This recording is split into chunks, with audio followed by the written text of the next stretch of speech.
roobabkii guga ee ka curtay deegaanada Kalabaydh iyo waqooyiga Gabiley ayaa waxa ku caydhoobay dad xoolo dhaqato ahaa kuwaasi oo roobabkii halkaasi ka daay ay ka laayeen xoolaha ay dhaqanayeen.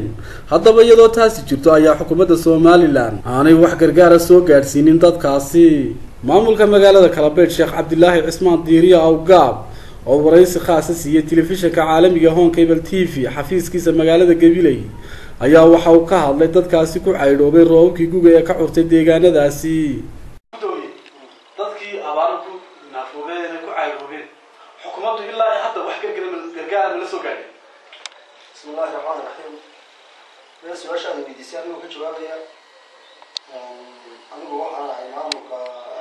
tuulada Kalabaydh isla markaana goobta ay ka dhaceen naxariista ballaaran ee Ilaahay uu keenay iyo dhibaatada ay keeneen hantidii ummaddu wadatay in badan ka farabaxay anigoo ka jawaabaya wax horta gurmada oo dawladda naga soo gaaray ama hay'ado kale oo maxalli naga soo gaaray ma jiraan oo dadkii ka soo gaaray hantida halka ka dhimatay anigu maalintii uu roobku daay